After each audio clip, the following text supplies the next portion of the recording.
Η αμυγδαλιά είναι ένα δέντρο που συναντάται σε σχεδόν όλες τις θερμές και ξηρές περιοχές της παραμεσογειακής ζώνης, όπου καλλιεργείται από τα αρχαία χρόνια. Για τον λόγο αυτό, ο ακρίβης καθορισμός του τόπου προέλευσής της είναι δύσκολος. Πρόκειται για φυλλοβόλο δέντρο με ύψος που κυμαίνεται από 4 έως 12 μέτρα και κορμό διαμέτρου έως 30 εκατοστά. Τα φύλλα της είναι ελλιψοειδή, λογχοειδή και οδοντοτά. Οι καρποί της αμυγδαλιάς χωρίζονται σε δύο κατηγορίες. Γλυκά αμύγδαλα, εδόδυμοι από τους οποίους παράγεται το αμυγδαλέλαιο. Πικρά αμύγδαλα, μη εδόδυμοι λόγω τοξικότητας με διαφορετικές χρήσεις σε φαρμακευτικές και βιομηχανικές εφαρμογές. Η συλλογή των αμυγδάλων πραγματοποιείται το φθινόπωρο κατά την περίοδο της ορίμανσής τους. Η βοτανική ονομασία της αμυγδαλιάς είναι Prunus dulcis, ενώ παλαιότερα αναφερόταν ως Prunus amygdalus. Η ελληνική ονομασία είναι προύμνη ή γλυκία, ενώ στην Κύπρο αποκαλείται αθασιά.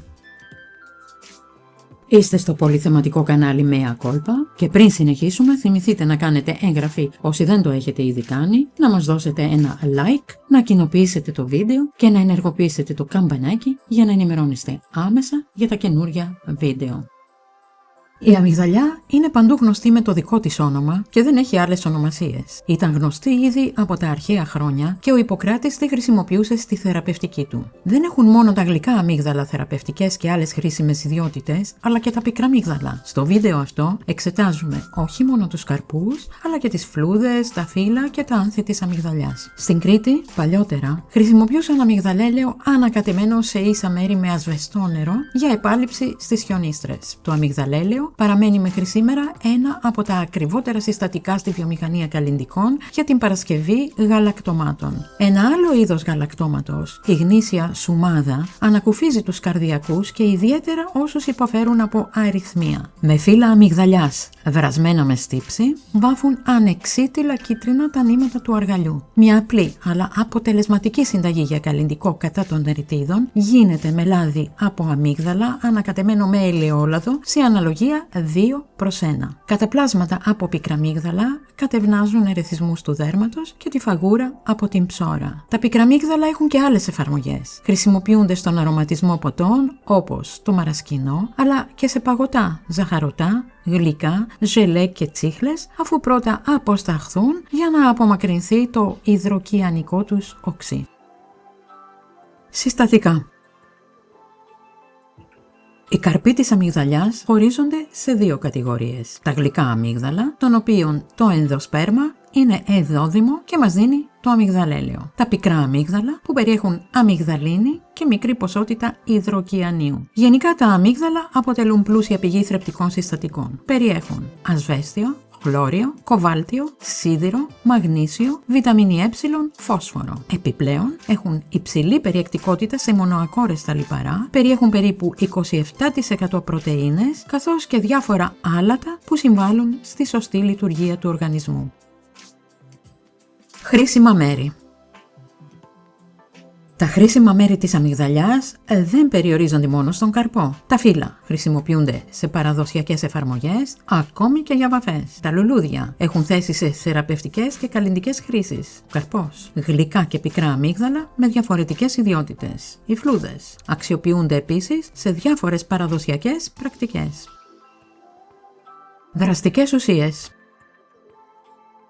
Οι καρποί της αμυγδαλιάς περιέχουν σημαντικές δραστικές ουσίες. Αμυγδαλέλαιο έως 65% στα γλυκά αμύγδαλα και έως 50% στα πικρά. Εμουλσίνη ή συναπτάζη. Μαγνήσιο, στεατίνη, βιταμίνη Ε, σάκχαρα, ασβέστιο, σίδηρο, φόσφορο, κόμι, κάλιο, νάτριο. Στα πικρά αμύγδαλα βρίσκουμε επιπλέον χιανίουχες ενώσεις. Αμυγδαλίνη, γλυκοζίδιο με τοξική δράση. Σύμφωνα με τον Ελβετικό Οδηγό Φαρμακευτικών Φυτών, η κατανάλωση 50 με 60 πικρά αμύγδαλων μπορεί να αποβεί θανατηφόρα για έναν ενήλικο. Νεότερες παρατηρήσεις αναφέρουν ότι για τα παιδιά αρκούν μόλις 4 με 6 πικρά αμύγδαλα για να προκαλέσουν θάνατο.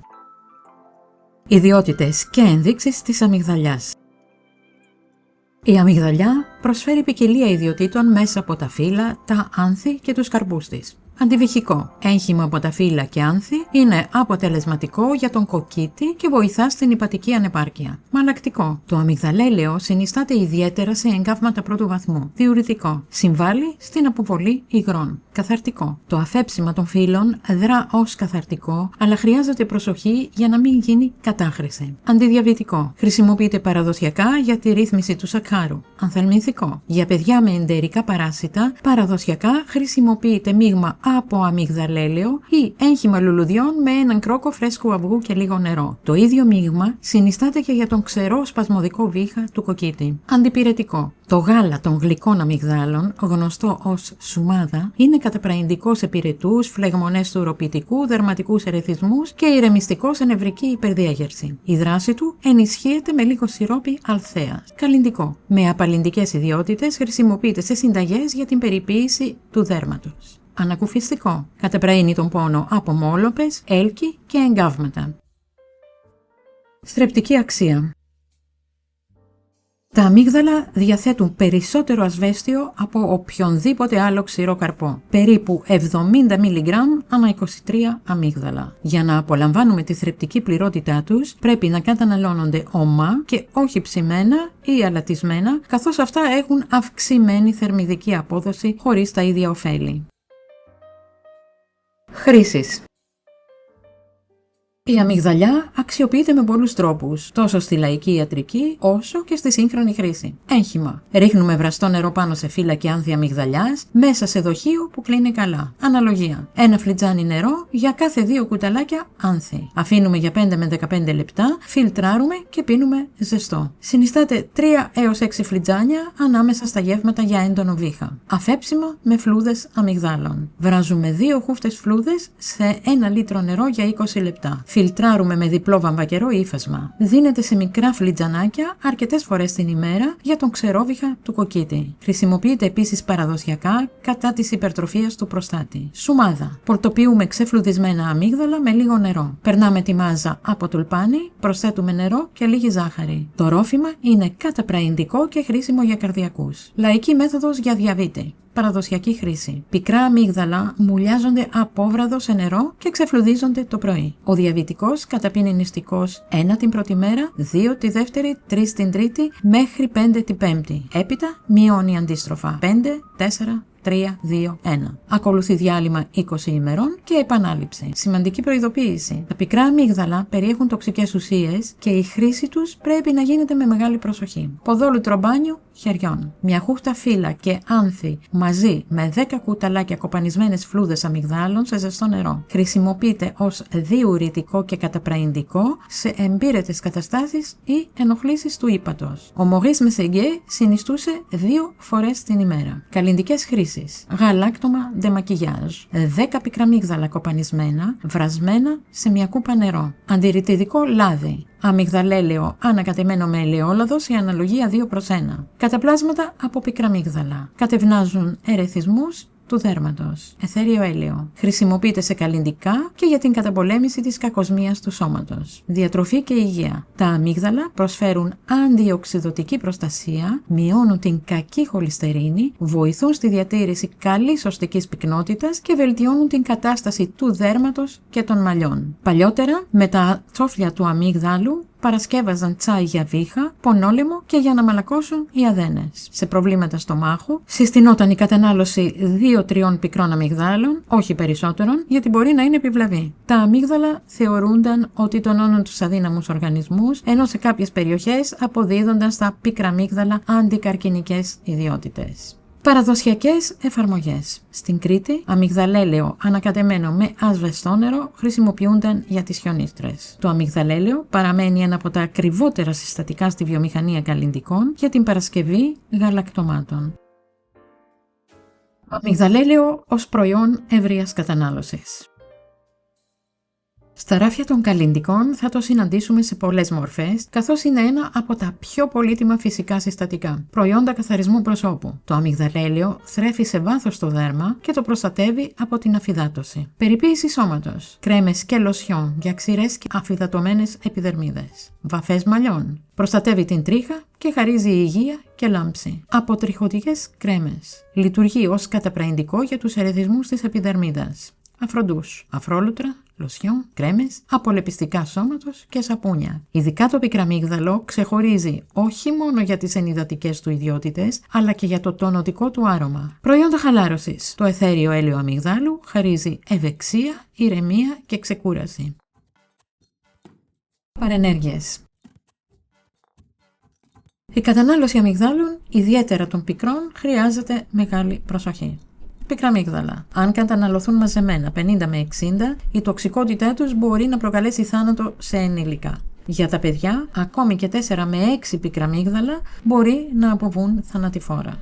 Όταν βρεθούν σε νερό, παράγουν υδροκιάνιο και μυρμηγκικό οξύ. Ο Διοσκουρίδης αναφέρει ότι οι αρχαίοι τα χρησιμοποιούσαν για να δηλητηριάζουν αλεπούδες. Γι' αυτό καλύτερα να μην καταναλώνονται καθόλου. Γλυκά αμύγδαλα, αν φαγωθούν σε μεγάλη ποσότητα, μπορεί να προκαλέσουν δυσπεψία. Η φλούδα τους ενδέχεται να προκαλέσει ναυτία, εξανθήματα, φαγούρα ή ουρτικάρια. Αν μουσκέψουμε τα αμύγδαλα ή τα βάλουμε για 1 λεπτό σε ζεστό νερό και τα ξεφλουδίσουμε, δεν δημιουργούν δυσπεψία ούτε άλλες παρενέργειες. Φρέσκα αμύγδαλα. Είναι πιο αποτελεσματικά και ασφαλή. Ξεχωρίζουν γιατί η σάρκα τους είναι άσπρη και άοσμη. Όταν πολυκαιρίσουν, κυτρινίζουν και αρχίζουν να μυρίζουν. Αντίδοτο. Σε περίπτωση δηλητηρίασης από πικραμύγδαλα, το πιο δραστικό αντίδοτο που αναφέρεται παραδοσιακά είναι η ζάχαρη. Λίγη ιστορία. Η ιστορία της αμυγδαλιάς ξεκινά βαθιά στην προϊστορία. Ήδη από το 8000 π.Χ. βρίσκουμε ίχνη της σε ανασκαφές στην Ελλάδα και γύρω στο 3000 π.Χ. ο άνθρωπος αρχίζει να την εξημερώνει βάζοντας τις βάσεις για μια σχέση που θα κρατήσει χιλιάδες χρόνια. Αιώνες αργότερα, τον 16ο αιώνα π.Χ., η εξημερωμένη αμυγδαλιά ήταν ήδη γνωστή στους Εβραίους και γύρω στο 1325 π.Χ., όταν πέθανε ο Αιγύπτιος βασιλιάς Τούταγχαμών, αμύγδαλα τοποθετήθηκαν στον περίφημο τάφο του για να τον συνοδεύουν στη μεταθάνατον ζωή. Στον 6ο αιώνα π.Χ.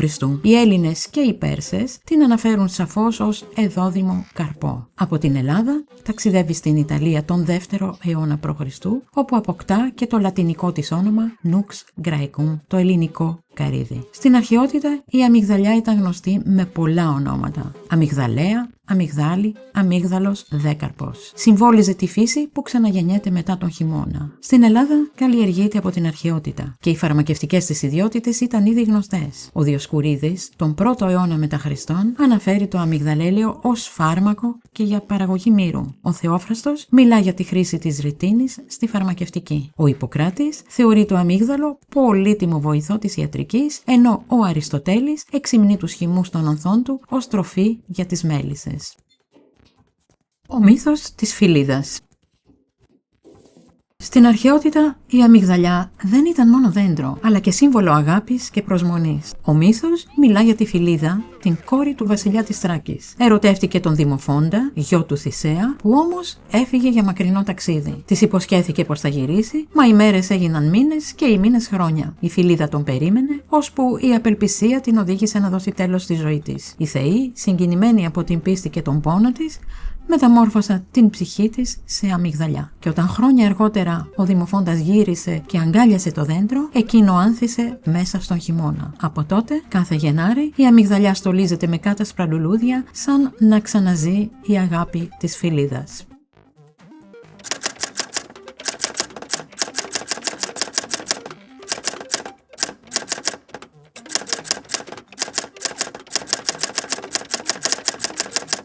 Αν θέλετε να παραγγείλετε κάποιο από τα προϊόντα που αναφέρονται σε αυτό το βίντεο, θα βρείτε τους σχετικούς συνδέσμους από κάτω. Στο κανάλι μας υπάρχουν αρκετά βίντεο για τις πολύτιμες ιδιότητες των αμυγδάλων. Αν σας ενδιαφέρουν, θα βρείτε τους συνδέσμους κάτω από αυτό το βίντεο στην περιγραφή. Εν τω μεταξύ, πάρτε μια γεύση.